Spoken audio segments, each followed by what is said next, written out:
Salut les marques, salut les smarts, bienvenue dans Catch Up, je suis Rickside, vous écoutez le podcast qui transpire le catch. Ici, toutes les semaines, on résume, on analyse les émissions de la WWE, on parle catch. On se retrouve aujourd'hui pour parler du SmackDown, que je vous dise pas de bêtises, du 12 novembre 2021. Avec au programme un affrontement entre le roi du ring, Xavier Woods, et le chef de la table, Roman Reigns, le leader de la Bloodline. Voilà. Le perdant devra plier le genou face au vainqueur. C'est du lourd ce soir. On est au Scope Arena de Norfolk en Virginie. Et je suis accompagné pour vous retranscrire de la meilleure des manières cet épisode du show bleu par l'inusable Papy. Comment ça va, Papy ? Bonjour petits enfants, bonjour Ringside, comment vas-tu ? Bah ça va bien. Alors, faut rester avec nous parce que tant qu'on y est, comme c'est un gros match, un gros week-end de catch, on va aussi vous faire les pronostics de Full Gear de la All Elite Wrestling, le pay-per-view de la All Elite Wrestling en fin d'émission. On va vous donner nos avis tranchés et pertinents, puisque je vous rappelle qu'on est, nous, on n'est pas payé par la All Elite Wrestling. Hein. Voilà, on n'est pas comme tonton. Voilà, on n'est pas des vendus. Et donc, voilà, on reste le podcast indépendant, le seul, l'unique. Mais revenons à nos patrons, la WWE. T'as reçu les t-shirts qu'ils nous ont envoyés ? Oui, non, c'était très bien. Et les petites gourdes aussi, c'est sympa. C'est ça, ouais. En plus, pour une fois, j'avais les bonnes tailles, je suis content. Donc, comme je vous ai dit, Norfolk en Virginie, Scope Arena, on démarre le show avec, d'abord Michael Cole et son comparse qui nous raconte un petit peu le résumé de la semaine dernière, l'altercation entre Roman Reigns et Xavier Woods et surtout la mise sur la touche de Kofi Kingston hein, qui a été explosé par les frères Uso, hein, on lui a un peu pété le genou. Que Xavier Woods sera seul ce soir hein, pour défendre la maison New Day et sa couronne face à toute la Bloodline. Roman Reigns, les cousins Uso et puis toujours le Wise Man, l'avocat Paul Heyman. Mais au milieu du ring, qui nous accueille ? C'est bien la patronne, maintenant on peut dire, tout doucement, Sonya Deville, accompagnée des membres de l'équipe féminine qui défendra les couleurs de SmackDown au Survivor Series.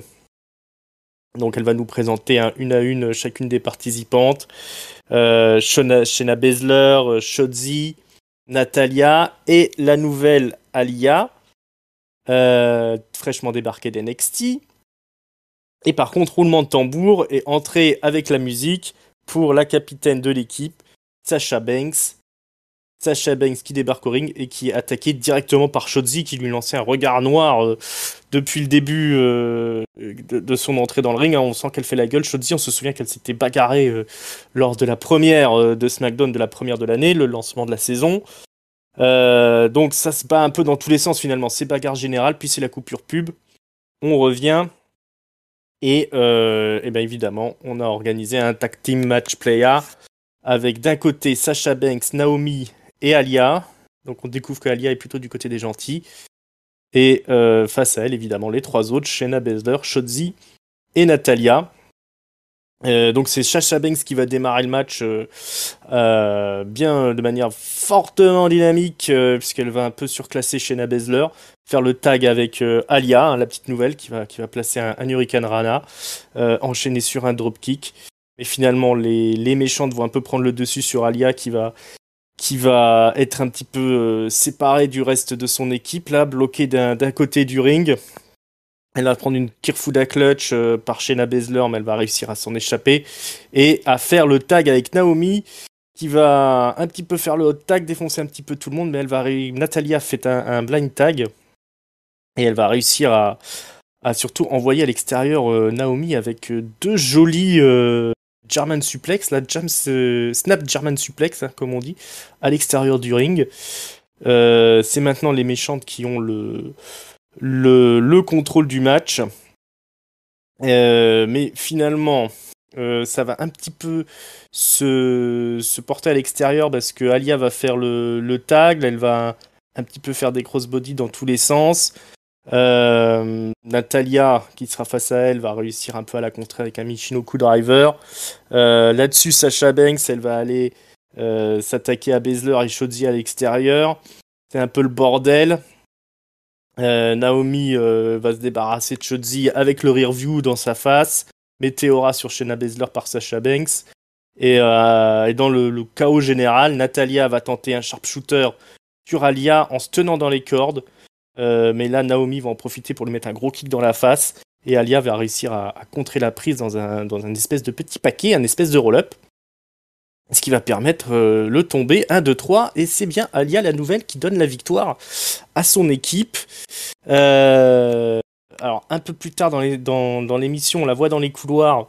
Elle est contente, mais elle va croiser le chemin de Sonya Deville qui lui dit bah c'est bien, c'est pas mal, t'as ta première victoire, mais bon, j'ai une mauvaise nouvelle pour toi, tu seras pas dans l'équipe pour les Survivor Series, donc on ne sait trop pourquoi. La gentille Alia est débarquée de l'équipe des Survivor Series suite à la décision de la mère Deville.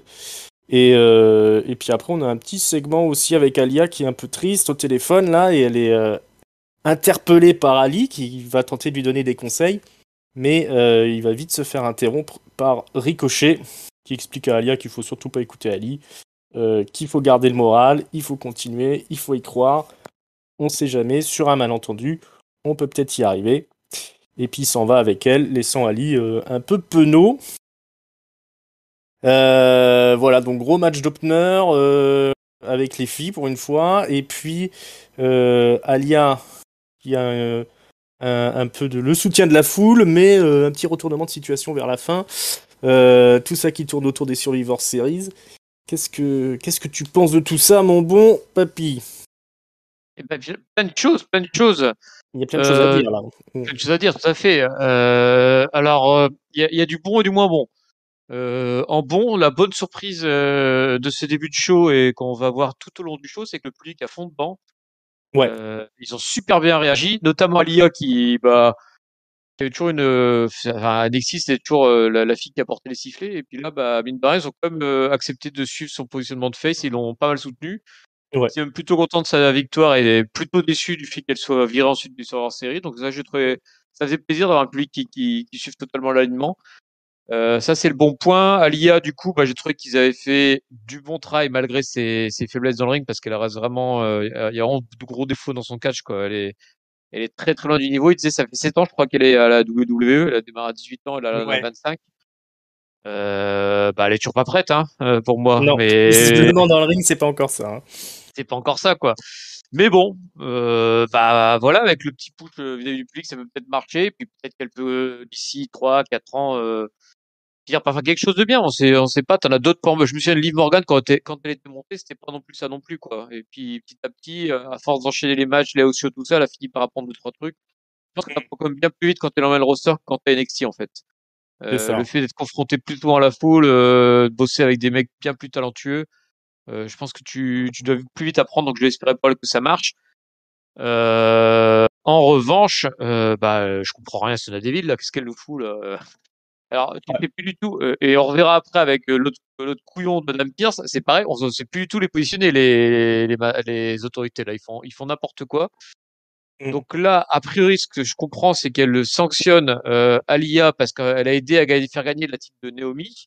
Ouais. Naomi, dont on ne sait pas ce qu'elle foutait là d'ailleurs, parce que c'était un segment à 5 avec les qualifiés pour les sur leur série. Puis non, t'avais Naomi qui était là en plus, bonus. Elle a même pas Ouais. gueulé parce qu'elle était pas qualifiée, elle a rien dit, elle est juste venue pour être dans le segment, pour faire un nom de pair. Et puis elle a rien réclamé Ouais. ensuite. Donc c'est un peu chelou ces histoires-là. Je trouve que c'est vraiment mal foutu. Toute la partie euh, Sonia Deville. autorité, Mm. Sonia Deville et même Madame Pierre, je trouve ça vraiment mal Mm. foutu sur les deux shows. Là, il y a aucune cohérence parce que tu avais l'impression que que même Madame Pierce était côté Raw la semaine dernière. Et puis là, on verra dans l'épisode qu'il est totalement SmackDown aussi. Donc, enfin, t'as aucune logique dans cette affaire. Ça, c'est vraiment pas terrible. Et puis pour le reste, non, mais voilà, je pense que j'ai fait le tour à peu près. Ce qui est couillon quand même, c'est à l'issue de ce match, celle qui est en valeur, c'est celle qui sera pas au Survivor Série, quoi. C'est un peu couillon quand même.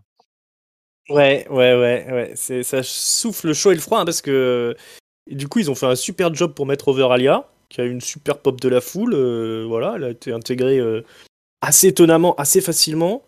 C'est vrai que j'ai oublié de mentionner que Naomi débarque en fait à la fin du premier tour après que Sasha Banks soit arrivée pour aller un petit peu faire un face-à-face avec Sonya Deville. Mais effectivement, derrière, il se passe rien, donc on n'en saura pas plus. Mais en tout cas, je trouve que le match était vachement bien. Beaucoup mieux que celui de Monday Night Raw. Euh, je pense que ça joue aussi parce qu'il y a plus de vieilles routardes dans l'équipe. Chotzi, elle tient quand même bien son rang. J'étais agréablement surpris par la qualité du match en lui-même. Et puis, ouais, comme tu dis, par contre, il y a un gros problème de cohérence sur le comportement de Sonya Deville. Mais bon, c'est vraiment pas ce que je préfère, moi, hein, les deux figures d'autorité dans les weekly, là, à l'heure actuelle. On en reparlera un peu plus tard. Mais en tout cas, bon, les filles qui font bien le job, là, je trouve, pour démarrer le show. Et puis la foule, comme tu dis, qui était bien motivée. Belle entrée en matière. Ouais. Alors, on se retrouve dans les vestiaires pour un grand speech de Sami Zayn, qui est en train de motiver son équipe pour les Survivor Series. Hein. Il se déclare comme le capitaine, hein, évidemment. Mais on se rend compte assez rapidement qu'en fait, il fait son speech devant un miroir. Il est seul dans les vestiaires. Et on découvre aussi que Jeff Hardy était là à le regarder. Zen se retourne, il dit bah, ça fait combien de temps que t'es là bah, Jeff Hardy depuis le début, hein, j'ai tout vu. Donc Sami Zayn se démonte pas, il dit bah qu'est-ce que t'en penses alors bah, Jeff Hardy dit bah ça craint, hein, il craint ton speech, laisse tomber. Et Sami Zayn s'en va fâché. Toujours sympa Sami Zayn qui joue les gogoles, non? Toujours sympa et je trouve qu'il y a une super dynamique avec Jeff Hardy. Les Ouais. deux, les deux se trouvent bien. Je reprendrai bien des segments entre les deux. Moi, je trouve que ça fonctionne bien et bah ouais, j'espère qu'ils vont pas, que c'est pas juste pour combler les trous et qu'ils vont vraiment faire quelque chose derrière, quoi. Ouais, ça c'est un truc qui me plaît bien. Alors on voit un petit peu Roman Reigns et Paul Heyman marcher dans les vestiaires. On a encore un petit retour sur ce qui s'est passé la semaine dernière avec Xavier Woods et compagnie. Une petite interview de Paul Heyman aussi qui nous explique, hein, il est accompagné de Roman Reigns, que si Roman Reigns perd ce soir, ben il devra plier le genou face à Xavier Woods et que si jamais il ne plie pas le genou, et ben vous pourrez lui enlever la ceinture, hein, et même qu'il soit banni de SmackDown carrément. Hein, il dit voilà, et là, ça rend les choses beaucoup plus intéressantes, dit-il, Paul Heyman. Je sais pas si toi ça t'a rendu plus intéressante l'émission.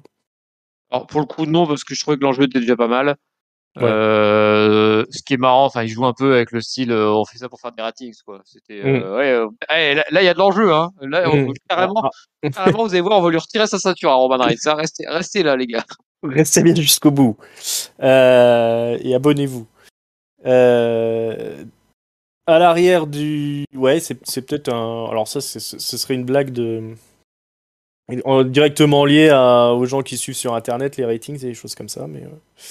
Parce qu'on sait que Monday Night Raw, ça avait fait un peu des ratings de merde cette semaine avec une grosse chute en troisième heure. Mais bon, la chute, c'est jamais. De troisième heure, ça n'existe pas à SmackDown, hein, puisque le show est plus court. Donc il prend pas trop de risques, le père Eman. Dans les vestiaires, Madcap Moss et Baron Corbin, ils sont là, ils font des blagues sur les Viking Raiders, mais on n'aura pas plus que ça. Je pense que les Viking Raiders sont en tournée en Angleterre. C'est moins bon quand même, ça, Corbin et compagnie. Là. Ah, surtout quand ils sont tout seuls, en fait. Du coup, Mm. ça a strictement aucun intérêt.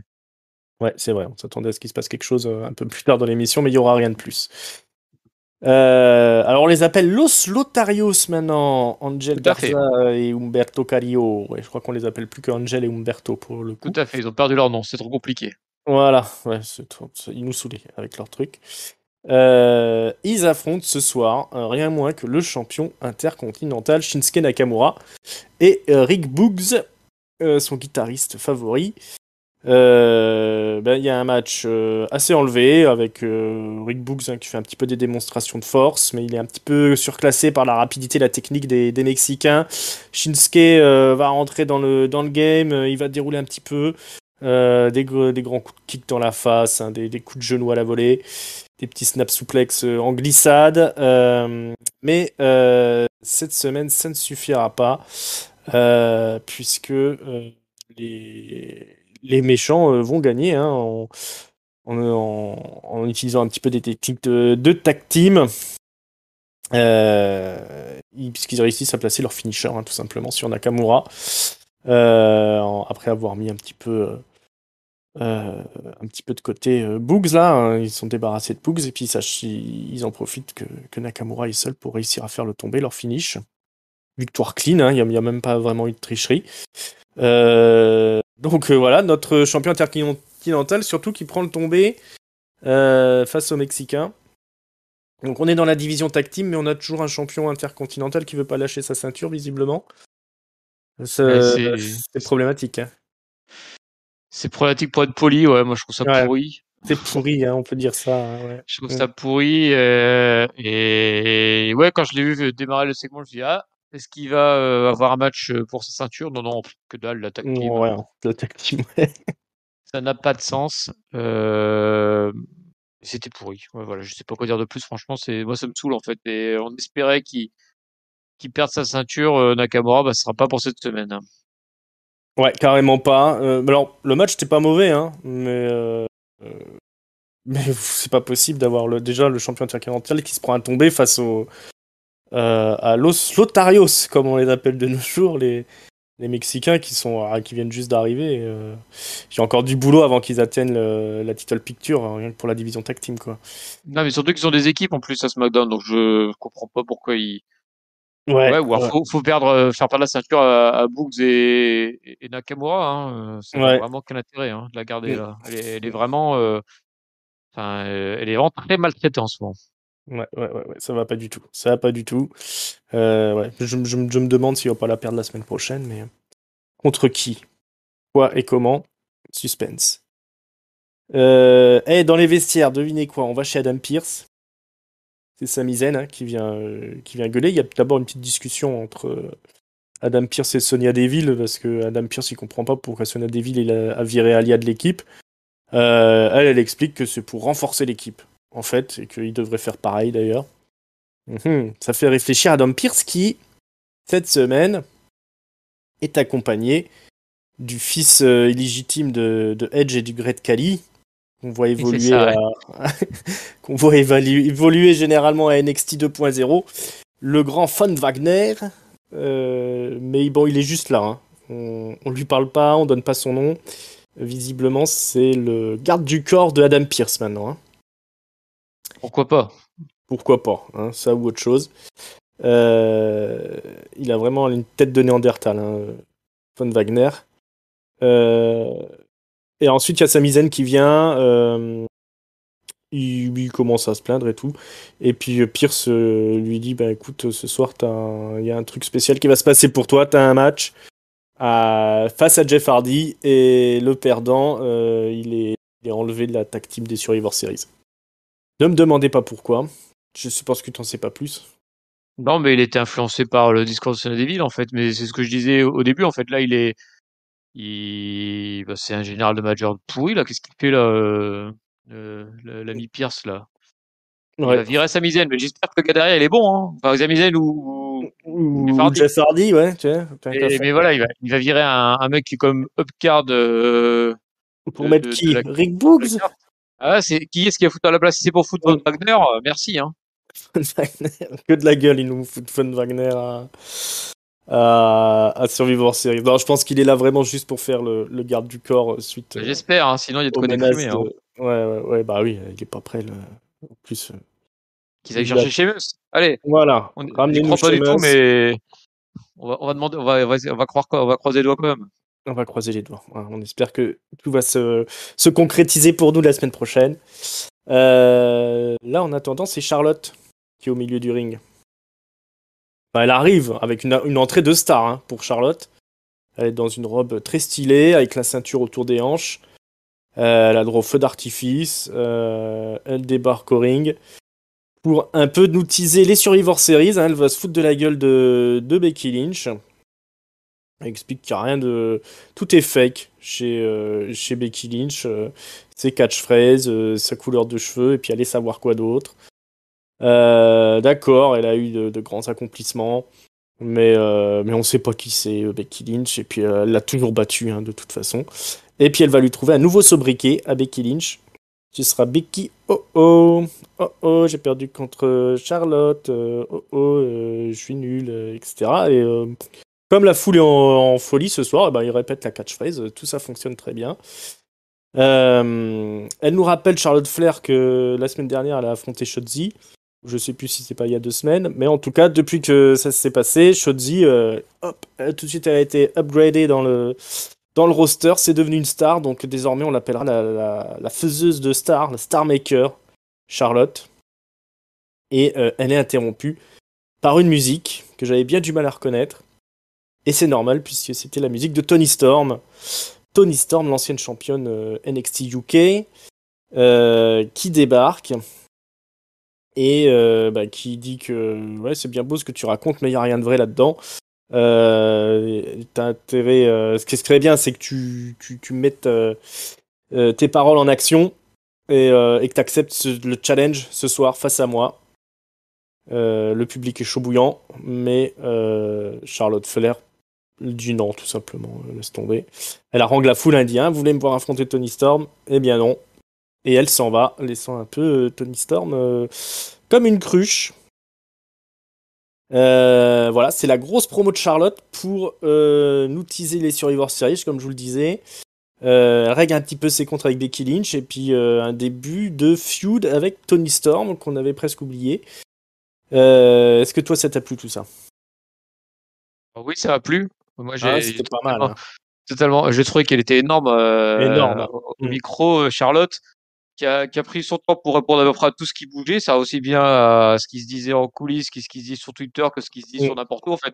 Et vas-y, on lui dit qu'elle est en bisbille avec Becky, parce que 16 ans, Becky aurait dit une remarque sur son physique, et bah boum, directement une remarque sur le physique de Becky Lynch. Voilà, hop. On lui dit qu'elle écrase les jeunes talents, boum, elle fait une remarque en disant que c'est elle qui booste les jeunes talents. Mm. Elle domine à mort, hein, Charlotte. Elle domine, elle est dans son C'est droit, franchement mm. impeccable. C'est ouf de voir ça. Elle pourrait très bien être face comme il, elle gère comme elle veut, c'est-à-dire qu'elle elle dit tiens, je suis il, mais je vais avoir la foule avec moi, pas de souci, la foule la suit direct. Derrière, hop, elle repasse il en 2 secondes en refusant le défi de Tony Storm. Et puis, enfin, c'est marrant quoi. Elle fait vraiment ce qu'elle veut quoi. Elle est vraiment très Exactement. très au-dessus. J'arrive même pas à savoir ce que je pense, que je me dis est-ce qu'elle a mal fait son job de pas se faire huer, mais non, en fait, elle fait ce qu'elle veut, c'est Charlotte quoi. Ouais, Elle est au-dessus, elle est largement au-dessus du game là. Là, c'est terrible ce segment. exactement. Elle a affirmé sa position, encore une fois. Et là, impeccable. Toni Storm, elle prend le coup de Projo juste en se pointant pour essayer d'avoir un match. Comme elle a expliqué, Shotzi, effectivement, maintenant, elle est incorporée au roster. On dirait que c'est déjà un pilier de SmackDown. Juste parce qu'elle a eu une petite intercation avec Charlotte. Ça enlève rien au talent des deux, hein. Mais en tout cas, c'est sûr que quand tu as un top talent dans l'industrie, c'est ce top talent qui tire la locomotive et qui amène les autres au niveau. Et là, pour la division féminine, du côté du show bleu, c'est Charlotte. Et ben, elle a le droit à une entrée de star, hein, quand même, avec les pyros et tout le bordel. Donc moi, j'ai quand même un gros doute sur toute cette histoire d'engueulade backstage. Mais l'avenir nous dira, hein, si elle est vraiment malheureuse à la WWE, Charlotte. Mais je pense qu'elle assume surtout son statut de star, hein, tout simplement, et de patronne du roster, hein. Parce que c'est pas Ouais. facile à tenir, il faut un ego. Et visiblement, elle a tout ce qu'il faut, hein, Charlotte Flair. Peut-être qu'un jour elle partira, on sait pas, mais en tout cas là, Oui. tant qu'elle est là, on peut pas dire qu'elle fasse pas le job, hein. Ouais, carrément. Non, chapeau. Franchement, là, cette semaine, chapeau Charlotte. Et souvent, d'ailleurs, chapeau Charlotte, hein, c'est rare que... Faut vraiment qu'il la mette dans des segments de merde vraiment mal écrits pour qu'elle rame. Mais Avec son sinon... père, généralement. C'est Ouais, avec son père, voilà, ça lui c'est gagne. généralement quand il ramène le daron. Mais sinon, putain, elle a toujours fait le job de manière impeccable, Charlotte. Et voilà, il se suffit de la critiquer. Voilà, il y a d'autres... Bravo Charlotte, c'est tout. J'en perds mes mots tellement je m'énerve. Elle t'a troublé. Elle m'a troublé, ouais. Entre elle et Roman Reigns à SmackDown, il y a du level, quoi. Kayla Braxton interview le roi Xavier Woods, qui a bien du mal à croire que Roman Reigns sera prêt à plier le genou. Il enlève sa couronne pour devenir sérieux. Et il a dit que ça a été une dure semaine pour le New Day. Mais ce soir, il le promet, il va battre Roman Reigns. Tu crois à sa victoire ce soir ? Non. Personne ne croit à sa victoire. Mais on est avec lui quand même. Exactement. Je le soutiens en tout cas dans sa démarche. On le soutient dans son losing effort. Alors, on a le fameux match entre Hardy, Jeff de son prénom, et Sami Zayn. Le perdant doit être viré de la team qui défendra les couleurs de SmackDown au Survivor Series. 9 minutes de match où ça part dans tous les sens. Un bon match Sami Zayn, Jeff Hardy, là, où tout le monde est en forme. Ça fait ça déroule son catch d'un côté comme de l'autre. Mais finalement, Jeff Hardy... en fait, ce qui va se passer, voilà, pour être clair, en fin de match, Sami Zayn va tenter le tomber sur Jeff Hardy en mettant les pieds sur les cordes. L'arbitre le voit, il l'engueule. Zayn se relève, se dispute avec l'arbitre, et c'est le moment que va en profiter Jeff Hardy pour lui placer un Twist of Fate, enchaîné sur la Swanton Bomb, et Zayn ne se relèvera pas. 1, 2, 3, victoire de Jeff Hardy. Sami Zayn est sorti de la team SmackDown, du moins pour la semaine. On ne sait pas qui va les remplacer, que ce soit Alia ou lui. Joli match, mais triste conséquence, j'ai envie de dire. Oui, finalement, c'est un peu comme Elia, l'histoire, c'est que Zayn, moi je trouvais qu'il était très bon encore une fois, au micro, dans le ring. Je trouve que tu vois la qualité des catcheurs quand tu te rends plus compte des limites de Jeff Hardy en fait. Et Ouais, là, moi franchement, j'ai même pas vu que Jeff Hardy était limité, alors qu'on sait bien que dès qu'il tombe contre un boulet, ça se voit tout de suite. Et puis le match était très bon. Au final, on se retrouve avec Sami Zayn qui est exclu de l'équipe avec un petit effet visuel sympa où tu le vois, son visage qui s'efface de l'équipe là, et Sami Zayn qui est à genoux en disant non, et fait ça trop bien en plus. qui était du plus bel effet, mais comme Alia, je me dis c'est couillon quand même, parce que moi du coup Sami Zayn, j'avais envie de le voir dans l'équipe. Je trouve qu'il aurait fait un bon capitaine, un peu en mode capitaine taré là, comme on a vu avec Alicia Fox par exemple. Voilà, un vieux souvenir de capitaine taré qui est un peu delusional comme ils disent. Ça aurait été sympa. Du coup, j'espère vraiment qu'ils vont trouver un bon remplaçant, parce que ça me ferait chier de le perdre lui pour nous foutre un débutant ou un truc comme ça, là, un mec qui a rien prouvé. Ouais. Sami Zayn, c'est quelqu'un qui marche très bien, je trouve, depuis son retour en solo. Je trouve qu'il marche plutôt bien et il arrive à vendre à peu près tous les segments, qu'on lui foute n'importe qui dans les pattes. Ouais. Ça serait vraiment chiant qu'il n'arrive pas à, enfin, voilà, qu'on le mette de côté pour builder des gars plus jeunes et moins talentueux. Ouais, surtout que ça n'a pas l'air d'être l'optique choisie pour Survivor Series de mettre des jeunes dans les équipes, parce que par exemple à Raw, ils vont se débarrasser de Dominique Mysterio. Vous pouvez aller écouter notre review de Raw pour savoir tout ce qui s'est passé. Et on a une équipe d'anciens champions, quoi. Donc il faut du lourd du côté de SmackDown pour tenir la dragée au tarot. Et honnêtement, se passer de Sami Zayn sur un match comme ça, c'est un peu con. Ouais, Sheamus ou Cesaro, j'ai réfléchi. Du coup, j'ai réfléchi pour Il reste un des deux. moi, je vois que c'est deux-là, en fait, parce que sinon, après, ça serait vraiment en dessous de Sami Zayn. Ouais, clairement. Clairement, on ne peut pas se permettre. Donc ça, on verra ça la semaine prochaine. Qui remplacera Sami Zayn d'un côté et qui remplacera Alia de l'autre. Ensuite, qu'est-ce qu'on a ? On va aller un peu au fond du roster. On a Hitro qui débarque. Vous les connaissez, les trois rappeurs de NXT, qui font une petite promo, ils lâchent leur flow, tout ça. Et après, on a une promo un peu en réponse de Devineki, Jinder Mahal, qui est accompagné de Shanky. Il appelle Slim Shanky, et Shanky nous fait un rap en pakistanais, je crois. Il a l'air d'avoir le flow, mais on comprend rien à ce qu'il raconte. Et d'ailleurs, Jinder Mahal continue à faire du rap derrière et il dit que Hitro c'est un peu Gringero. Gringero. Voilà, il y a une promo, enfin une rivalité qui se lance via promo.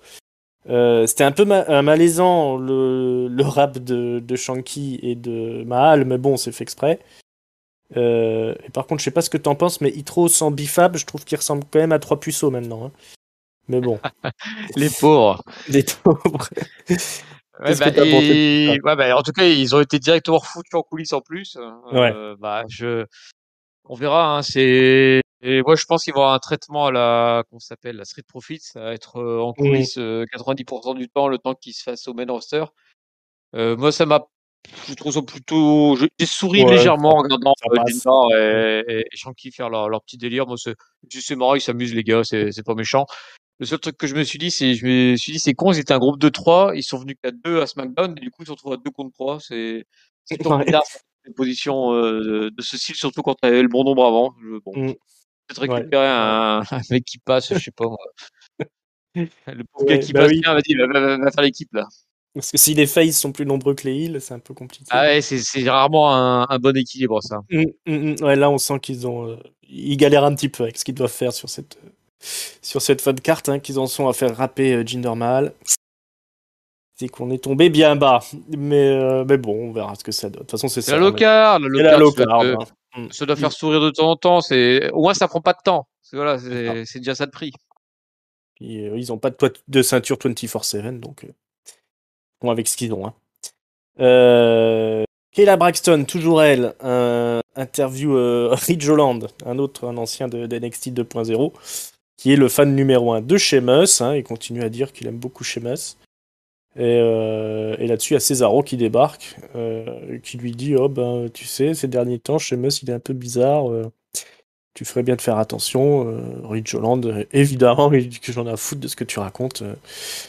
De toute façon, je vais être en équipe avec Sheamus et ce serait bien meilleur que toi, on sera bien meilleur que The Bar. On se souvient que Cesaro était en équipe avec Sheamus et qu'on les appelait The Bar. On nous apprend que Sheamus sera de retour la semaine prochaine d'ailleurs. Je trouvais que c'était zéro, moi, cette promo. Je sais pas ce que. Bah, au-delà de ça, ça me fait surtout peur parce que moi qui espérais voir Sheamus débarquer soit au titre intercontinental, soit dans l'équipe de hors série, s'il se retrouve dans un programme avec Rick Joland et Cesaro, bah, ça a un peu flingué tous mes espoirs, là. Ouais, ça va être laborieux, ça je le sens bien. On va avoir Cesaro qui va devoir jobber pour Ridge Holland, et puis Sheamus qui va devoir faire tout le boulot encore en promo et en truc. Tout ça pour qu'au final, je suis sûr qu'ils lui refileront le titre intercontinental. Euh, c'est bien mal engagé, cette histoire. Cesaro toujours aussi nul en promo, hein. Je suis désolé, hein. Bon, bah, oui, mais ça n'a jamais été son point fort. Hein. Ouais, ouais, non, mais là, Ouais, bon. c'est d'ailleurs pour ça qu'il est pas allé plus haut que sur sa tentative de push au printemps, quoi. Mm, mm, C'était mm, tué dans l'œuf parce que c'était Brian qui faisait tout le boulot au micro. Donc, mm. bah, sans Brian, c'était terminé. C'est ça, ouais. Faites-le catcher et puis remettez-le en tag team là. Remettez-nous The Bar sinon. Ouais, un nouveau partenaire pour Cesaro. On veut un nouveau coéquipier. Gizzy Ali devra bientôt pas vraiment de retour, mais elle va débarquer à SmackDown, un de ces quatre. Hein, on pense à Et, Tonton Chris. ouais, et du coup, je me suis dit, bah, c'est peut-être elle finalement qui a complété l'équipe fille, mais Ouais, débarquer comme ça à Survivor Series, c'est chaud, mais bah, ce pas sera pas la impossible. première. Ce serait pas la première, ouais. Ça ferait un bon début. Mais pas qu'elle blesse quelqu'un, hein, parce qu'elle est dangereuse quand même, hein, dans le ring, hein. Elle met des coups. Elle met des coups, hein, elle met des gros coups de tatane. La chinoise, hein, de NXT, on se souvient. Qu'est-ce qu'on nous apprend d'autre? Pas grand-chose, hein. On a un recap de Raw et on nous dit qu'il y avait eu une petite cérémonie pour WrestleMania à Dallas. Euh, et on nous rappelle le WrestleMania de 2016 à Dallas. Moi, j'ai aucun souvenir de ça. Bref, on s'en fout. Et On ouais, ils arrive. ont montré qu'il y avait le rock, tout ça, que c'était super. Ah oui, bah oui, puisqu'ils étaient à WrestleMania en 2016 déjà. Ils avaient fait 100 000 spectateurs, c'était le record. Hein. Eh oui, bah c'est la ville de WrestleMania presque Dallas alors désormais. Il y aura deux soirées, hein, pour WrestleMania encore une fois. Est-ce que c'est le bon choix? Je ne sais pas. Bah c'est le main event, Mais oui, hein? Xavier Woods affronte le champion de l'univers, Roman Reigns. Le perdant doit plier le genou face au vainqueur. Le roi du ring, Xavier Woods, qui débarque après la longue entrée d'abord de Roman Reigns, hein, dans un premier temps. Xavier Woods qui est ovationné par la foule, il danse un peu en arrivant. Là, il a une nouvelle entrée quand même qui est assez sensationnelle. Il tient bien son rôle de roi du ring. Et puis, on a un super match derrière où c'est Xavier Woods presque qui domine quasiment tout le match là en jouant de sa vitesse, ses drop kicks, ses kicks à la volée, des grosses, euh, des grosses chops. Il se prend quand même un gros uppercut de Roman Reigns avant la pub, histoire qu'au retour de la pub, ce soit un peu Roman Reigns qui domine le match. Mais ça dure pas longtemps, hein, parce que Woods, il est on fire. Et il réussit même à mettre au sol Roman Reigns. Et il va monter dans le coin du ring, partir pour sa descente du coude depuis la troisième corde, mais un petit peu sur le côté, là, où il traverse tout le ring. Et ça touche sa cible. C'est parti pour tomber. 1, 2, mais non, les Usos débarquent. Ils attrapent Woods, ils cassent le tombé. Ils le passent à tabac, on l'envoie dans les escaliers de fer. Sur la table des commentateurs, Roman Reigns prend les escaliers de fer et il explose la gueule de Xavier Woods, du roi, qui est laminé. La cloche a sonné. Roman Reigns est disqualifié. Il a perdu le match. D'ailleurs, il va aller au milieu du ring. Il met un genou à terre, mais en fait, les Usos ont récupéré la couronne de Xavier Woods. Et alors qu'il a le genou à terre, les Usos posent la couronne sur la tête de Roman Reigns. Et l'émission se termine là-dessus, sur Roman Reigns qui porte la couronne. Donc je crois que techniquement, comme il a posé le genou à terre, il ne se fera pas destituer de sa ceinture et bannir de SmackDown, mais il a quand même perdu le match. Donc Xavier Woods a tenu sa promesse, mais il s'est fait quand même bolter le cul. Gros main event, encore une fois Roman Reigns dominant. Qu'est-ce que t'as pensé de tout ça, mon bon papy? Yes, mais je sais même pas ce que j'ai un doute sur le fait qu'il ait perdu le match parce que j'ai vu que sur www.com il est annoncé comme no contest. Qui est couillon parce qu'effectivement l'idée c'était de dire qu'il avait tenu parole et plié le genou en fait, Roman Reigns. Je trouvais ça bien moi en fait, qu'ils disent qu'il est perdu et plié le genou derrière. Pour moi, ils ont sonné la cloche et il a été disqualifié, hein. D'accord, bon bah je sais pas pourquoi ils sont peut-être gourés dans le résumé sur www.com, mais je trouverais ça con que no contest juste pour entre guillemets le protéger. Alors que bon, il a déjà perdu un match par DQ, c'est pas la mort hein, pour Roman Reigns quoi. Ouais, clairement. Ouais. Bon, bref, C'était pas le voilà. sujet, hein. Là, le sujet, Là, c'était de défoncer Xavier Woods, quoi. voilà, l'histoire se racontait bien en disant bah voilà, Mm, vous voyez, j'ai tenu parole, hein, j'avais dit que je mm. plierais le genou, puis je l'ai plié, mais en fait, il retourne la stipulation en sa faveur, il est plié pour recevoir la couronne. Bon, je pense que ça n'aura aucune conséquence la semaine prochaine et que la couronne sera déjà de nouveau sur la tête de Wood. Mm. Mais au moins, ça permettait d'avoir la fin, la petite histoire qui était montée sur cet épisode. Woods reste présenté super fort parce qu'il était quand même sur le point de faire le tomber sur Reigns, ça, finalement. Ouais, Enfin, on ne sait ouais, pas ouais. si sans intervention des Usos. Et puis il a Et il fait dominé quand même un gros match.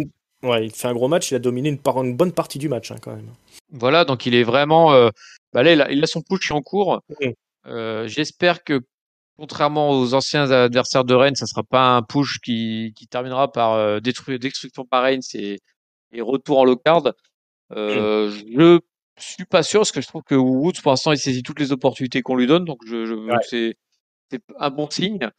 Maintenant, à voir ce que ça donnera d'ici sur la série, quoi, parce que là, cette histoire-là, elle est pas vouée à survivre, en fait, parce que bah, Mm. Reigns, il va l'affronter Biggie. Ah, si tu me diras Biggie, c'est New Day comme Woods, donc ça peut peut-être tenir grâce à ça. Et puis bah après, il y a Lesnar qui va revenir. De toute façon, il a annoncé qu'il revenait début décembre, Exactement. donc à voir ce qui va se passer. Je pense que ce serait pas mal qu'effectivement il joue sur la corde de Woods, de New Day Biggie, et du coup qu'il tende qu'il fasse une situation tendue entre Reigns et Biggie grâce à la Woods, et qu'ensuite Wood, bah, par le truchement des sorts série, se trouve un nouveau rival parce qu'il va bien trouver un mec dans l'équipe Hill qui est qui bon, il y a que Corbin en fait. Ouais, c'est ça qui est chiant. Bah, il y a Sami Zayn, Et il est plus, éventuellement. il est Ah, mais plus il y est Zayn. plus. Et oui. Il y a Hardy, Drew et, d'ailleurs, c'est qui le cinquième? Alors, attends voir. Jeff Hardy, Drew McIntyre, qu'est-ce qu'on a? Xavier Woods, Corbin Ah bah, je suis con et X pour Zayn, donc c'est bon, et il est X 5. Posen, ouais. Donc j'ai déjà mes 5 quads, donc bah, à voir si World par Zayn qui, en vengeance, il ferait perdre l'équipe. Ça serait pas mal ça. Que tu Mm. fasses Woods qui soit en mode super. Et Ouais, que c'est après, impossible, ça. si t'as un programme derrière Zayn Woods, moi j'achète totalement, quoi. Bon, on Ah bah verra. clairement, hein. Ah, clairement, ouais. On verra, mais ça me ferait vraiment chier qu'il se fasse juste broyer par Reigns et puis qu'ensuite il retombe très très bas dans la carte. Moi j'aimerais bien qu'il ait un beau programme derrière Woods parce que il le mérite vu la qualité de ses segments et de ses matchs. Exactement. Alors, je trouve que c'est tout l'inverse de Cesaro. Je trouve qu'effectivement, il a pris la balle au bon et il est en train de transformer l'essai. C'est en train de se dérouler sous nos yeux, hein, j'ai l'impression, parce qu'il était grosse pop là aujourd'hui. Alors, le public était chaud dans l'ensemble. Ils ont popé un peu toute la soirée, mais voilà. L'arrivée de Xavier Woods, elle a de la gueule, je trouve, avec son. C'est un des mecs qui porte le mieux, je trouve, le costard de Roi du Ring depuis longtemps. Super match contre Roman Reigns. Et je trouve qu'il a un physique même beaucoup plus crédible finalement qu'un Kofi Kingston, par exemple. C'est impeccable quand même, je trouve, quand il est en solo. Là, je suis vraiment convaincu. Par contre, effectivement, comme tu dis, face à Roman Reigns, on l'a déjà dit, c'est un peu compliqué de s'en sortir une fois qu'on a perdu. Surtout qu'il est dans une position délicate parce que vu qu'il est roi du ring, il y a peu de chances quand même qu'il remporte un autre titre dans les mois qui viennent. Peut-être même dans l'année, parce que c'est rare qu'on ait un roi du ring qui devienne d'un seul coup champion intercontinental ou quelque chose comme ça. Il reste les Sature Tag Team avec Kofi Kingston, mais pour moi, ce serait un petit peu une régression de retourner dans la division tag pour Xavier Woods. Donc, comme tu dis, j'espère que ben, vu que l'essai est quasiment transformé, qu'on nous place Xavier Woods un peu haut dans le roster maintenant. Et le spectacle est là quand il est dans le ring, il a le micro, il sait jouer avec la foule, il est populaire, c'est un excellent babyface qui tient un truc avec Xavier Woods. Il s'agirait de pas lâcher. Moi j'ai vraiment aimé ce main event, hein. C'était Faut vraiment du tenir bon les gars. boulot. Il faut tenir les gars, on tient le bon bout. Et puis Roman Reigns de toujours impeccable, autre chose qu'une merde comme les Fast and Furious là. Et peut-être qu'on aura enfin notre star là qui va nous faire rentrer un peu dans le mainstream, hein, et puis rapporter des regards sur le monde du catch là, hein. Ramener les pépettes, ramener le pognon, mettre des culs dans les chaises et des gens devant les écrans. Ouais. Voilà, bah, en tout cas, c'est ce qu'il y a de plus impressionnant dans le monde du catch à l'heure actuelle, je pense, Roman Reigns, hein. Oui, Euh, clairement. Bah, après, voilà, moi j'ai toujours ce petit bémol. Euh, et je pense qu'on en reparlera à un moment dans l'année du fait que bah il arrive pas à faire grandir les autres pour l'instant. Et ça c'est c'est pas fou. ça me Mais parce qu'il est peut-être voilà. dans le processus de s'imposer lui, Oui, il est clairement. déjà là, ça fait Mais un an qu'il marche sur tout. c'est vrai, c'est pas faux. Mais peut-être que Xavier Woods sera le premier à s'en sortir face à Roman Reigns et à s'imposer comme un main eventer dans le roster et de tenir son rôle. Euh, prends exemple sur lui, Biggie. Et puis Ah l'autre qui là, traîne dans les coulisses qu'on n'a pas vu, Drew McIntyre, là. Hein, prenez un peu exemple sur Xavier Woods. bah, Moi, Drew, de toute façon, bon, pour moi, Drew, il est au frais pour à l'après Lesnar. Je pense ouais. qu'ils n'ont pas voulu le cramer avant. Ouais, de Effectivement, toute façon, il faut y aller doucement avec. Et puis, il supporte pas trop la surexposition, Drew McIntyre, parce qu'au bout d'un moment, il saoule. Donc, effectivement, gardons-le un petit peu au frais. S'il pète la gueule de quelqu'un chaque semaine, un petit peu comme ça, c'est pas mal. C'est vrai qu'il va falloir lui trouver un adversaire à Drew McIntyre, hein. Je sais pas. Encore se retrouver avec Corbin si ça continue comme bah, ça. de toute façon, et il y a quand même quelqu'un qui a l'air se cogner, Corbin, hein. Ouais, Malheureusement, après, Corbin peut faire le taf, hein. Je pense que dans un match avec des gros, ça va être pas mal, Corbin. Du ouais, gros là qui se fasse un peu balancer partout. Ouais, je sais pas, je dis ça en même temps, je m'enflamme. ouais, on s'enflamme enfin. On l'a trop vu Corbin, hein. Il aurait dû partir avec la charrette là. Mais bon, pas grave. On y croit. On y croit à mort. D'ailleurs, on va arriver au mot de la fin. Il faut trouver un top, un flop et une note. Vas-y, hein, je te laisse l'honneur. Parce que Yes, moi, et ben, j'ai pas réfléchi. t'as pas réfléchi, bah alors moi c'est bien, en plus j'espère que je vais pouvoir t'orienter du coup, parce que moi j'ai des doutes entre plusieurs segments pour chaque top et flop. Pour le top, je vais le donner à Charlotte. Comme ça, je vais te laisser Xavier Woods, je pense. Ah bah ouais. Je vais le donner à Charlotte parce que moi j'ai trouvé qu'elle était, enfin voilà, c'était la patronne. Quoi. Là, ça m'a fait plaisir parce que en plus, on était à deux pour Raw et on trouvait qu'il y avait personne pour reprendre les rênes du show et que ça manquait de patron. Et Mm. ben là, on a non seulement on a Reigns, mais on a aussi Charlotte en patronne. Et puis Mm. voilà quoi, elle entre, elle te fait ce qu'elle veut du public, et tac tac, elle finit, elle sort. Elle a déjà sa rivalité, tu pourrais la mettre contre n'importe qui, ça passerait. C'est bien. Charlotte, elle fait vraiment le show, vraiment la grosse patronne. Euh, mon flop, alors j'hésite. J'aurais pu le donner au titre intercontinental, mais je vais pas le donner cette semaine. Pour une fois, pas Nakamura. Non, je vais le donner pour les saloperies d'autorité là que je ne supporte plus. Il faut Mm. qu'il se positionne définitivement. Bon, ça me dérange pas du tout qu'il y en ait un dans chaque show. Au contraire, ça me dérange pas du tout qu'il y en ait des heels, qu'il y en ait des faces. Au contraire, Mm. il faut qu'ils arrêtent de faire le chaud, le froid sans aucune logique en plus. Et je sais pas ce qu'ils apportent parce qu'ils disent qu'ils veulent. Il y en a un qui dit qu'il veut faire gagner Raw et qui ensuite boucle l'équipe d'en face. T'en as une qui dit qu'elle veut faire la meilleure équipe possible en éliminant la seule fille qui a gagné du soir. Bref, ça n'a pas de sens. Et donc voilà, moi qui fasse quelque chose, soit qu'il se focalise sur un show, soit qu'il passe full heal pour notamment pour Sonya Deville, Ouais. qu'elle arrête de faire des trucs de face. Dans ce cas-là, si elle est heal, moi ça me va très bien.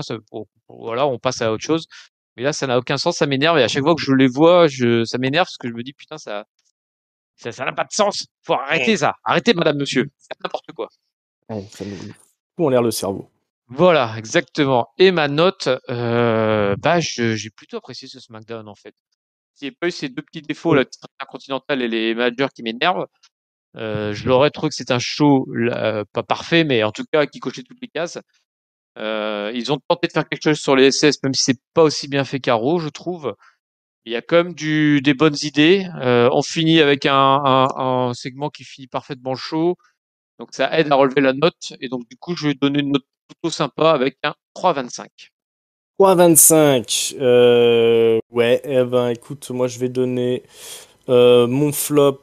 Je vais être méchant, je vais le donner à Cesaro et Ridge Holland là pour leur segment, qui était pas au niveau, parce que tout le monde a bien assuré ce soir. Effectivement, Charlotte impeccable. Mais effectivement, mon top va aller à Xavier Woods, qui effectivement, comme je le dis et que je l'ai répété, qui est en train de transformer l'essai.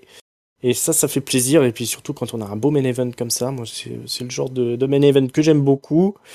Avec un babyface qui domine, hein, c'est toujours mieux que d'avoir un heel qui domine, un vague retour du héros qui finit par perdre quand même. Là c'est le booking inverse. On a un truc qui fait briller le babyface et ça c'est important. C'est subtil. Par contre, ouais, comme tu dis, il y a quand même des petits soucis qui sont toujours larvés dans la construction des rosters, avec notamment ces figures d'autorité là qui sont vraiment mal positionnées. Et cette foutue ceinture intercontinentale, toujours piégée dans la division tag team. Ça, c'est des trucs dont il va falloir. Des choses qu'il va falloir régler, hein, incessamment sous peu. Et je vais mettre un bon 3,5 moi pour le show. C'était vraiment simple. Gros opener, je trouve que le match d'entrée était très bon. Défi. Le Oui, c'est vrai finish, aussi. le main event était super cool. Et puis les matchs entre étaient tous plutôt cool. Oui, un bon Notamment Hardy Zayn. Ouais. ouais, c'est ça. Et puis même Nakamura et compagnie, je trouve qu'ils ont fait un bon match au final. Donc voilà. Et puis un petit caméo de Von Wagner, hein. C'est toujours dispensable, je dirais. Voilà, on a fait le tour déjà de SmackDown et comme vous l'avait promis, on va vous faire un petit prono express du pay-per-view de ce week-end Full Gear de la All Elite Wrestling, la fédération concurrente de la WWE, l'alternative, comme on dit, la fédération de Tony Khan, avec les Young Bucks, Kenny Omega et désormais beaucoup d'anciens de la WWE, comme Christian, Adam Cole et surtout les mégastars CM Punk, qui est de retour dans le monde du catch depuis quelques mois, et Daniel Bryan, qui a trahi la WWE pour rejoindre le milliardaire Tony Khan et sa fédération fanservice, que tout le monde aime beaucoup, hein, et on aime beaucoup Tony Khan. Mais On lui oui, fait enfin, des il nous bisous. paye pas assez. Il nous paye pas Il assez. nous paie pas assez, voilà. C'est donc du coup, on parle peu. Vous avez une review du Dynamite de la semaine dernière par Tonton et la Taloche, l'invité spécial guest, Tao la Taloche.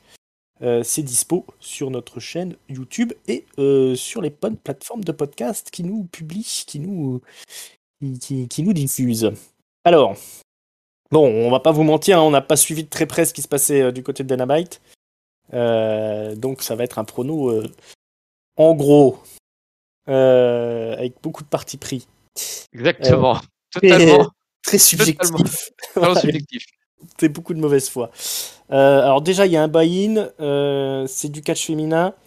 Il y a Oh. Nyla Rose, la grosse baraque là, avec une certaine Jamie Hayter qui affronte la Mexicaine Thunder Rosa et la japonaise Hikaru Shida. Donc c'est du tag. À qui ira la victoire? Est-ce que tu as une idée, toi? Alors non, bon, on va dire au pif Sheila et Thunder Rosa. Ouais. C'est les deux noms les plus connus. C'est ça, hein. Partons sur une victoire des Babyface, hein. Je crois que c'est les Babyface dans l'histoire. Hikaru Shida, c'est l'ancienne championne hein, de la All Elite Tout à fait. Wrestling. Thunder Rosa, je crois que c'est une ancienne championne de la NWA hein, qui a C'est ce que j'allais dire, ouais. trahi la NWA pour venir à la All Elite Wrestling. Tout le monde l'aime beaucoup. On considère que c'est la meilleure catcheuse du monde. Moi, je trouve loin derrière tout ce qui se fait à la WWE. En plus, elle a une commotion cérébrale dernièrement. Bon, ça m'intéresse. Enfin, je suppose que toi non plus, hein, ça nous intéresse pas trop tout ça. Non, Mais franchement, non, c'est pas ces filles-là qui m'intéressent le plus. ouais, carrément. Voilà, victoire des gentils. Alors, après, on a un tag team match de nouveau. Avec que des anciens de la WWE, tiens. Pac, que vous connaissiez sous le nom de Neville, qui est en équipe avec Cody Rhodes, que vous connaissiez sous le nom de Cody Rhodes, face à Malakai Black, vous l'aurez reconnu, c'était Aleister Black, qui est en équipe avec Andrade El Idolo, qu'on connaissait sous le nom de Andrade Cien Almas, si on avait regardé NXT. Voilà, donc une drôle d'association entre Malakai Black et Andrade pour affronter Cody Rhodes et Pac. Alors d'un côté, Pac est en feud avec Andrade et Cody Rhodes en feud avec Malakai Black. Il y a eu plusieurs matchs entre Black et Rhodes. Je crois qu'ils en ont chacun gagné un, ou il y en a peut-être deux pour Malakai et un pour Rhodes. Et Pac et Andrade, c'est un partout, je crois bien. À qui va-t-on donner la victoire? C'est du Alors, 50-50, c'est un peu. ouais, moi j'aurais donné la préférence à mon chouchou Cody, mais je pense qu'ils ont donné l'attrait de la nouveauté parce que quand même Black et l'idolo c'est les plus récents, donc je les vois bien les deux de gagner parce que c'est pas Pac et Cody, ça fait déjà j'ai envie de dire plus d'un an maintenant qu'ils sont là tous les deux, enfin Cody forcément, mais Pac aussi ça fait quand même quelques temps qu'il est là, donc je vois bien les deux autres s'imposer, même si ça me ferait toujours plaisir que ce soit Cody qui gagne quoi. Ouais, on va peut-être faire gagner les gentils, mais je pense qu'ils vont donner la victoire aux méchants. Dans ce cas de figure, Malakai Black et Andrade. Puis Pac qui perd tout le temps, donc ça peut être le show stealer de la soirée, s'ils font pas trop n'importe quoi. Mais Cody Rhodes, il aime bien un petit peu l'overbooking. Alors, à voir. Il y aura du sang. Ouais, mais ils auraient pu faire des matchs single un peu pour ça, hein, mettre les deux en tag, d'un côté comme de l'autre. C'est peut-être pas le meilleur move. Match simple, MJF, la pépite de la All Elite Wrestling, le top heel, quelque part, de la star en devenir du côté obscur, affronte Darby Allin, l'enfant skater, un peu dark, un peu Cowboy, gothique. Voilà. Bah là, on est dans du pur All Elite Wrestling, par contre. Hein. C'est deux All Elite Wrestling Original. Je vais donner la victoire à MJF, moi. pareil. Hein, on est d'accord. Darby Allin, j'irais toujours pas croire en. Alors Tonton, je sais qu'il aime pas trop dans le ring, mais qu'il aime bien ses talents créatifs. Et ben dans ces cas-là, qui passe totalement derrière la caméra et qu'on le voit plus quoi. Darby Allin. Ouais, non. MJF, moi j'aime bien. J'aimais quand alors, j'avoue, je regarde plus All Elite Wrestling depuis quelques mois maintenant. Ça m'a saoulé. J'attends un peu pour m'y remettre. Peut-être avec le Rose Public, ça aide un peu à s'y remettre un peu, même si j'ai un gros souci avec le pic qui est content de tout. C'est un peu ce qui me dégoûtait d'NXT à l'époque. Qui n'avait absolument pas de degré de mesure dans le fait avec des vices au somme dès que le mec lasse ses chaussures quoi. Et MJF, moi je trouve qu'il a un potentiel micro, ça c'est sûr. Dans la ring, j'ai pas encore vu grand chose de foufou, hein, c'est vraiment du mise en fait. Hein. C'est un mec Mm. qui, tu sens qu'il a une grosse personnalité, qui arrive à faire raconter toutes les histoires qu'il veut. Je sais notamment, il fait des segments un peu en termes de débat présidentiel, tout ça. Il arrive vraiment à vendre ce qu'il veut au micro. Dans Mm. le ring, bah ça reste c'est pas foufou quoi. Donc bon, j'espère quand même qu'il va s'en sortir parce que on a vu que le Miz finalement ça pouvait être un gars sur qui tu pouvais compter quoi au final. Donc je Ouais. souhaite la même carrière en tout cas. Ouais, clairement. Il lui manque un match référence à MJF, clairement. Et Darby Allin, Darby Allin, je pense qu'ils ont été au maximum avec ce qu'ils ont. Il est populaire, les gens l'aiment bien, mais bon, pour le grand public, quand tu le vois catcher, tu vois un enfant qui affronte un catcheur, quoi. Donc ça, les possibilités sont limitées quand même, hein. Comme je dis, je pense ils ont fait un bon boulot avec lui, mais ils sont au max. MJF, bon, bah, il va falloir qu'il traîne sa carcasse jusqu'au main event à nouveau, hein. La dernière fois qu'il a été, c'était beaucoup trop tôt. Mais maintenant, le main event, c'est bouché par les anciens de la WWE. Comme par exemple le légendaire CM Punk qui affronte Eddie Kingston. Alors c'est la CM Punk, c'était la gros chambardement, gros coup de tonnerre dans le monde du catch du mois dernier ou des 2 mois derniers, je sais plus. Bah, ça s'est dégonflé un petit peu aussi vite que peut se dégonfler à ballon. Et on se retrouve quand même pour ce pay-per-view avec un CM Punk contre Eddie Kingston. Eddie Kingston, vétéran du catch indépendant, hein, qui est depuis un bon moment maintenant à la All Elite Wrestling, souvent en équipe aux côtés de John Moxley et Dean Ambrose à la WWE. Bon, très bon au micro, Eddie Kingston, mais alors fin de carrière, Shep pas très en forme, hein, bedonnant. Mais bon, c'est un des patrons au micro, très respecté dans les coulisses. Et puis quand on suit le catch indie, voilà, CM Punk contre Eddie Kingston, c'est quelque part, c'est peut-être un match qu'on a envie de voir aussi. Qui c'est que tu vas donner gagnant? Je pense qu'il n'y a pas trop de surprises. On va donner Punk. On va Punk, donner hein. Punk, mais par contre c'est pas un match que j'ai envie de suivre. Hein. Pour le coup, il y a, alors, j'ai pas connu Eddie Kingston à ses heures de gloire. Mais en tout cas pour Punk, enfin je sais, c'est le genre de match, je dis, t'aurais bien aimé le voir il y a 10 ans peut-être, avec des mecs plus en Ouais, shape, plus en clairement. Bon, ça doit plus, exister, je avec pense, plus de aussi. rythme. Hein. Mm. Mais ouais, allez, avant que Punk rejoigne la WWE, certainement, tu C'est vois, ça. Ouais, ils ont ouais, se ouais. croisé avant à la Raw peut-être, j'en sais rien, ou une connerie comme ça. Ouais, sûrement, ouais, je pense.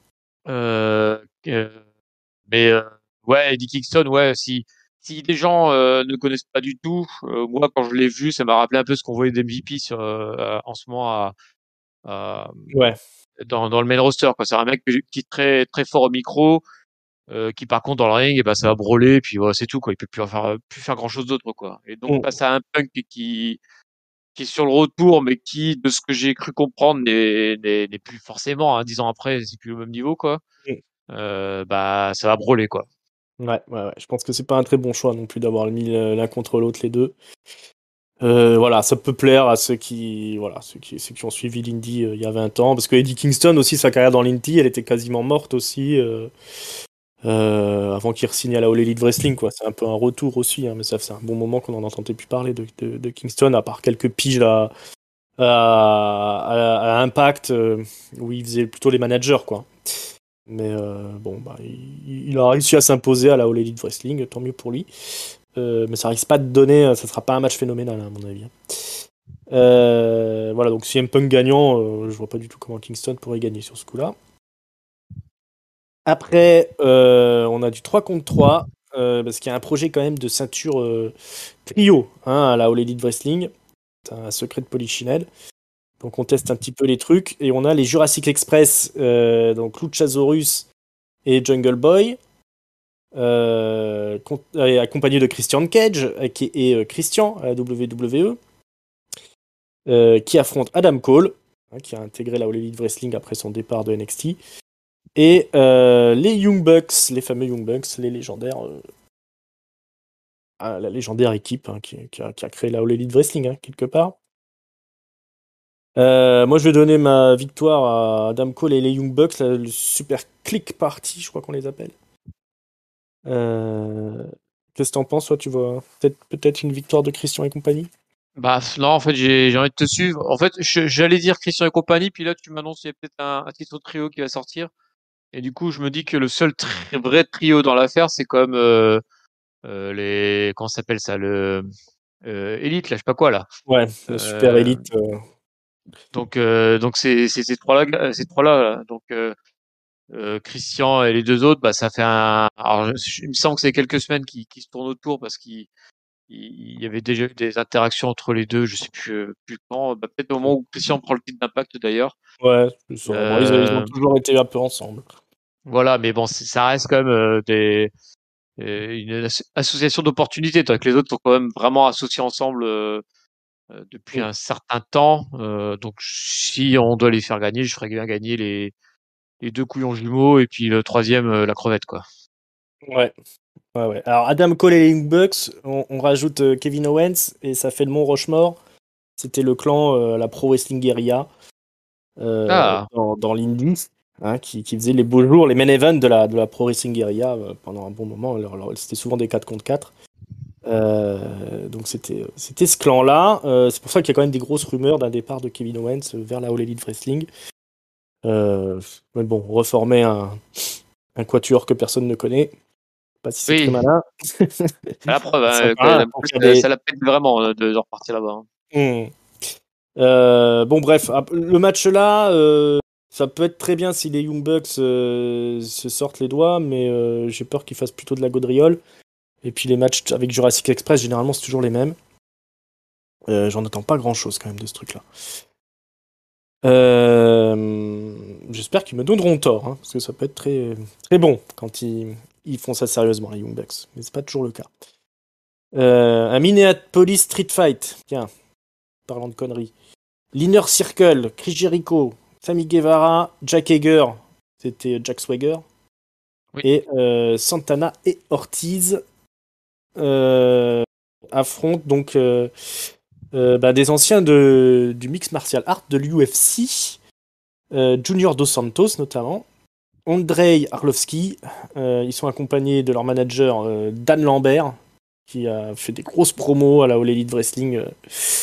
Vraiment de très très cool à l'ancienne, où il arrêtait pas de se foutre de la gueule des fans et de Tony Khan et compagnie. Ça visait souvent juste, et il est en feud avec Chris Jericho depuis un bon moment. Et il y a quand même des catcheurs de leur côté, les Men of the Year, c'est-à-dire Scorpio Sky et Adam Page. Olego Adam Page, c'est ça? Parce que Non, pas Page. non, c'est pas Non, Adam Page. Evan Page, pardon. Evan Page. Ah oui, parce qu'à la All Wrestling, hein, il y a des catcheurs, ils ont les mêmes noms, il y a des mecs qui sont masqués, tu sais pas pourquoi. C'est pas toujours simple, hein. Il y a des gens, ils ont des ceintures qui sont pas de la fédération. Bref. À qui donner la victoire? L'Inner Circle de Chris Jericho ou les Bah Men oui. of the Year, On va faire gagner l'Inner Circle, je pense vu que c'est les. Ouais, effectivement, t'as deux gars qui sont embauchés, mais le reste, ça reste des gars qui viennent de l'extérieur, si j'ai bien compris. Les gars de MMA. Ils Ouais, sont ouais, pas ouais. C'est embauchés à. c'est pas des catcheurs, hein, c'est des mecs. Donc tu vas pas les faire gagner, quoi. Ça serait dommage. Quoique, il me semble que Junior Dos Santos, ils veulent le signer ou je sais pas trop quoi, Ah hein. ouais? Bon bah. Après, ouais, l'Inner Circle, ça. J'ai l'impression que c'est bien pour lancer le produit AEW. Mm. Là, depuis, ça paraît bien passionnant, quoi. Ils passent leur temps à faire des matchs bah, pour combler un peu les lacunes physiques, notamment de Jericho, qui est la grosse star, mais qui est celui qui peut le moins catcher du lot. Mm. Donc, bah, Guevara est champion TNT, maintenant, l'équivalent du championnat US. oui, Championnat c'est vrai. télé. Donc, Mm. un beau champion, mais du coup, il défendra pas sa ceinture. Voilà, non, bah non. Bah, je sais pas. Moi, je vois jouer un Inner Circle, mais là, pour le coup, il fait partie de la catégorie les matchs que j'ai pas forcément envie de voir, quoi. Ouais, ça va être, à mon avis, ça va être assez dégueulasse. Parce que des mecs de l'UFC, ça donne jamais du très bon, hein. Ouais, moi, j'ai peut-être donné la victoire aux méchants, l'American Top Team, histoire de faire un peu briller les mecs de l'UFC. Je sais pas s'ils veulent continuer de les faire intervenir à Dynamite. Peut-être qu'une petite victoire un peu à la triche contre l'Inner Circle. Puis histoire de donner un petit peu une victoire au Man of the Year, parce qu'ils ont rien eu depuis un moment là. Ils ont perdu un peu toute leur rivalité. On verra bien, à moins que ce soit, sauf si c'est la fin de la rivalité. Dans ces cas-là, c'est Jericho et compagnie qui gagnent. Je vais quand même donner American Top Team. Allez, on va aller. Je vais aller plutôt chez les filles tout de suite, qu'on s'en débarrasse. Championnat du monde féminin. Britt Baker, la championne, face à Tai Conti, l'aspirante. Tai Conti, Tainara Conti à NXT.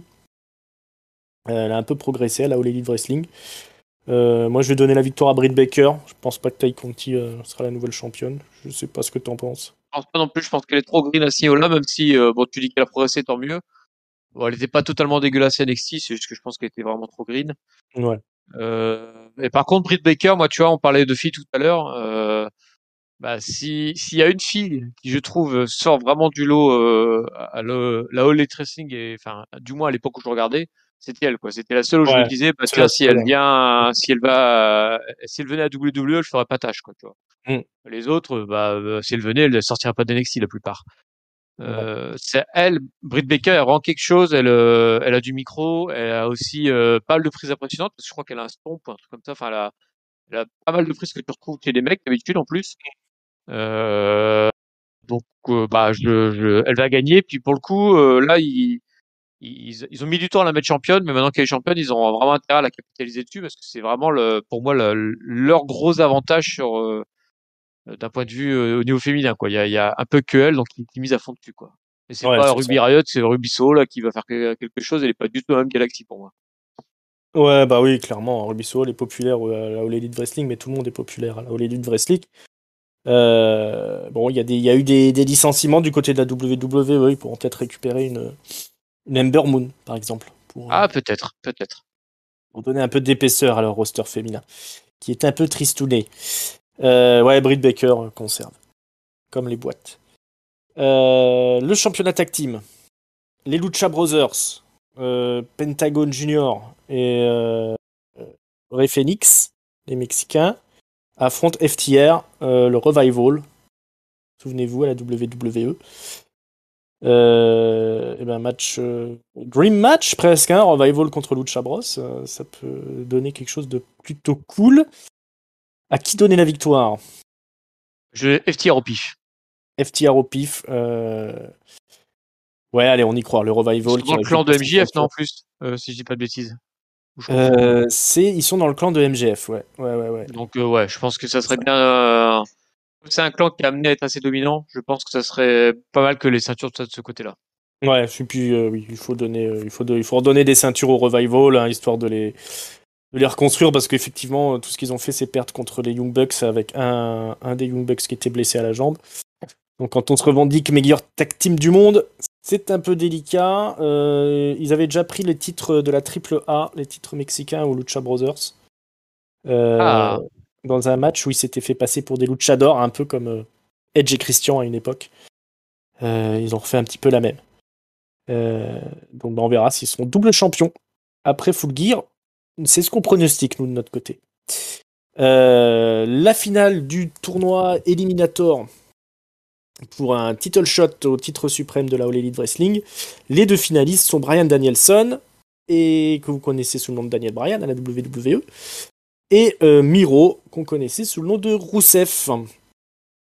Alors, qui va gagner entre le monstre Miro et le meilleur catcheur du monde, Bryan Danielson? eh ben, je vais tenter la grosse cote et dire Miro. Tu pars sur Miro, toi. Pouah. C'est vraiment la grosse cote, je pense, parce que Daniel Bryan Danielson, c'est un peu la nouvelle star un peu qu'ils ont recruté, finalement, parce que même si Punk est plus connu, Danielson, on va l'appeler comme ça, c'est vrai que son vrai nom. Ça, je pense qu'il est quand même plus apte à catcher que son compère, hein. Quatrième pack, ouais, ouais. Et en plus, il a l'air bien motivé. Il enchaîne beaucoup de matchs, là, Bryan Donc Danielson. voilà, bon, je pense pas qu'on puisse en remettre en cause son amour du métier et Ouais, sa volonté clairement. de Ouais. travailler là-dessus. Néanmoins, Je dirais Miro, d'une part parce que bah justement je me vois bien Danielson plutôt, j'y arrivais. Jobé pour l'aider et surtout, ça m'arrangera pour le pronostic de l'autre match qui nous attend. Donc du coup, je Le vais dire match Miro. suivant. Ah oui, parce qu'il faut être cohérent. Et ben moi, c'est l'inverse. Je vais donner à Brian Danielson, qui a fait un très beau match contre mon copain Rocky Romero, que j'aime beaucoup, un vétéran de la New Japan Pro Wrestling, qui est venu faire un petit coucou à la All Elite Wrestling là, cette semaine. Joli match en opener. Je vois pas Brian Danielson gagner. Je trouve qu'il est en route vers les ceintures. La ceinture suprême. Il est invaincu, hein, la All Elite Wrestling. Alors Miro quasiment aussi. Hein, il a perdu son titre contre Sammy Guevara, mais ça doit être la seule défaite qu'il a eue depuis qu'il est arrivé à la All Elite Wrestling. Brian Danielson, il a concédé un match nul contre Omega, le champion.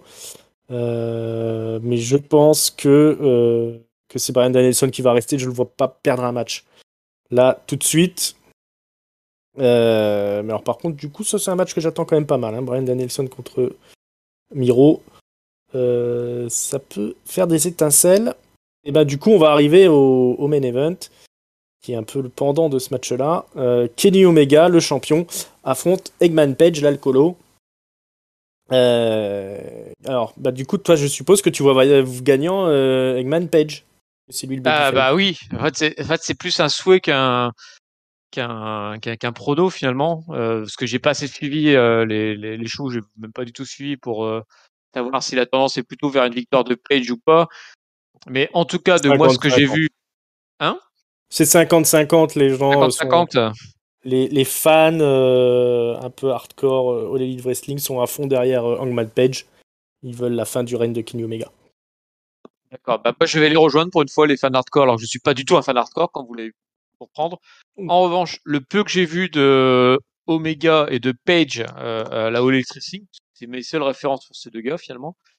Bah moi, je trouve Page meilleur en fait, et je trouve que Page a plus de qualité de star que même s'il y a un personnage un peu pourri de cowboy là, cowboy alcoolo, n'empêche qu'il a quelque chose en fait, et que je trouve pas chez Omega. Omega qui fait un peu vraiment le clown en fait de tout le temps, et ça m'énerve. Je j'arrive pas à accrocher un mec qui est censé être top heel et qui fait le clown tout le temps. Voilà, j'arrive pas à accrocher son personnage. Alors j'ai cru comprendre qu'il s'était un poil mis plus sérieux avec un personnage un poil plus heel depuis quelques Mm. semaines là, avec notamment un nouveau look. Mais n'empêche que bah, pour ce que j'ai vu de la All Elite Racing, pour moi le vrai talent des deux c'est Adam Page, enfin Mm. Eggman Page en tout cas. Et donc du coup je souhaite ardemment sa victoire. La victoire, effectivement, d'Hangman Page. Bah, moi, je vais. Alors, l'histoire, c'est que Hangman Page et Kenny Omega étaient en tag team hein, pendant un bon moment. Ils ont fini par s'embrouiller. Kenny Omega est devenu champion. Et Hangman Page, après avoir dans un premier temps perdu face à Omega, il a gagné un ladder match avec un title shot à la clé pour son grand retour. Euh, Moi, je vais rester. Je pense que Kenny Omega conserve.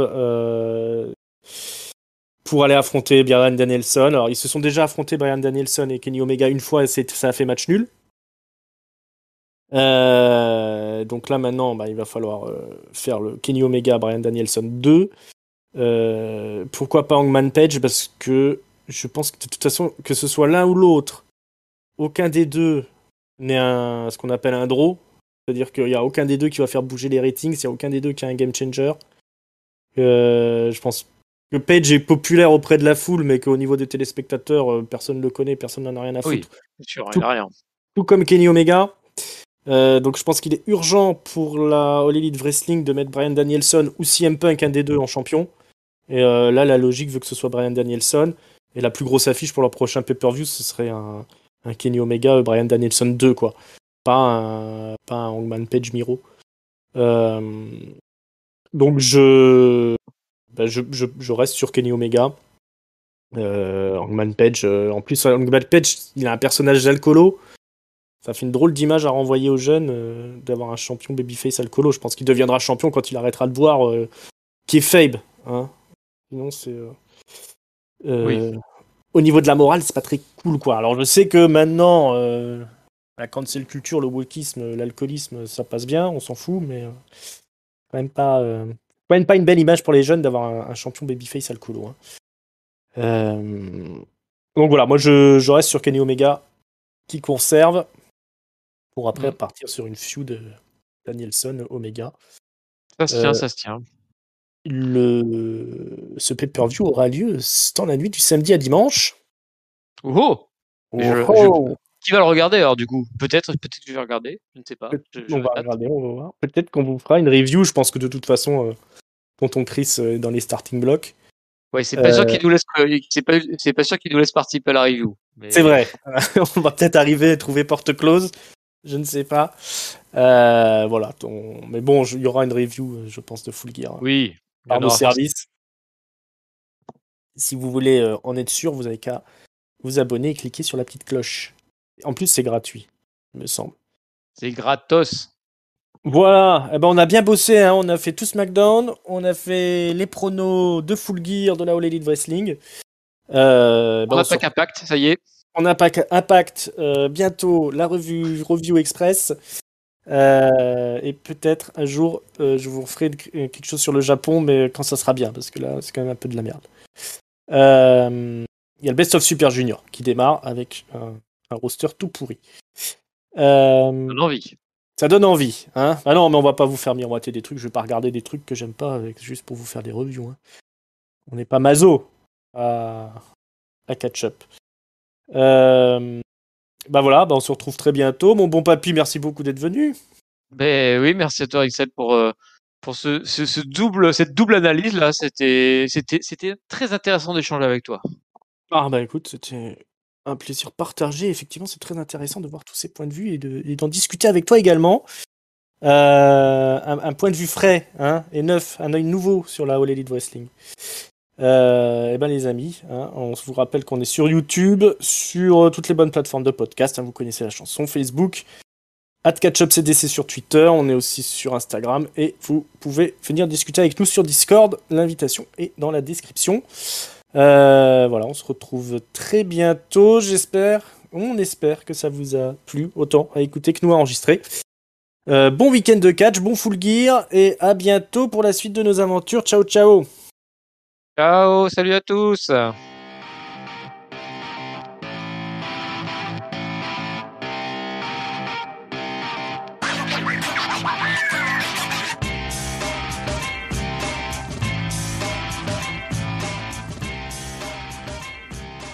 J'espère que tonton nous écoute, parce que du coup on a fait perdre le Luchasaurus, les Luchabros.